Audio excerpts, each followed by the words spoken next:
উত্তরের জেলা নওগাঁয় কয়েকদিন ধরে শীতের তীব্রতা বেড়েছে ব্যাপক পরিমাণে।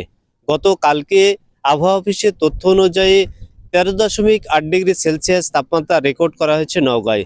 উত্তরের হিমেল হাওয়া এবং কনকনে শীতে জনজীবন বিপর্যস্ত হয়ে পড়েছে। আমরা বেশ কিছু হাসপাতালে খবর নিয়ে জেনেছি শীতের কারণে বয়স্ক এবং শিশুরা অসুস্থ হয়ে মেডিকেলে ভর্তি হচ্ছে। পাশাপাশি কৃষিজীবী, ভ্যান চালক, রিক্সা শ্রমিক, সাধারণ শ্রমিকরা কিন্তু খেটে খাওয়া যারা ছিন্নমূল মানুষ, তারা ঠান্ডার কারণে ব্যাপক সমস্যায় পড়েছেন। 2 দিন থেকে প্রচন্ড ঠান্ডা। ঠান্ডায় আমরা বের হতে পারছি না। ঘন ঘন কুয়াশা, বৃষ্টির মতো পড়ছে। অতিষ্ঠকর ঠান্ডা। ঠান্ডায় আমরা কোথাও যেতে পারছি না আরকি। ফজরের নামাজের পর থেকেই দেখছি যে প্রচণ্ড শীত এবং বৃষ্টির মতো কুয়াশা পড়ছে এবং আসলে জনজীবন আমরা অতিষ্ঠ হয়েছি শীতে।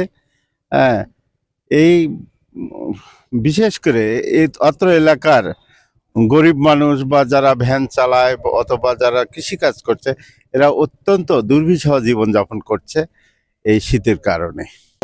3 দিন যাবত আমাদের এই এলাকায় এত শীত, প্রখর শীত যাক বলা হয়।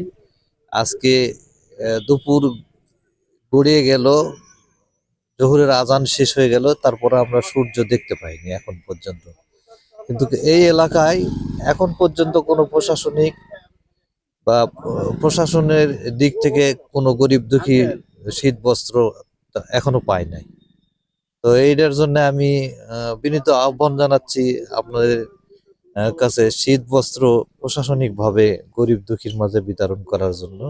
যেটা দেখছি 3-4 দিন ধরে আমাদের উত্তরবঙ্গে প্রচন্ড পরিমাণ শীত, আর এই শীতের কারণে সাধারণ মানুষ যারা আছে, বিশেষ করে ভ্যান চালক, শ্রমিক, মজুর, এরা কোনোভাবেই বের হতে পারছে না। এদের জনজীবন বিপর্যস্ত হয়ে গেছে। আমি গতকালকে যেটা দেখলাম, আবহাওয়ার তাপমাত্রা 13 ডিগ্রি ছিল, আজকে 14 উঠানামা করছে। কিন্তু আমি যেটা বলতে চাচ্ছি, যেটা মেসেজ দিতে চাচ্ছি, সেটা হলো আপনার উপজেলা প্রশাসন থেকে যে গরিব দুঃখী মানুষকে যেভাবে কম্বল বা অন্য কোনো মাধ্যম দিয়ে তাদের শীত নিবারণের ব্যবস্থা করে দেয়, সেটা এখন পর্যন্ত আমাদের চোখে পড়েনি।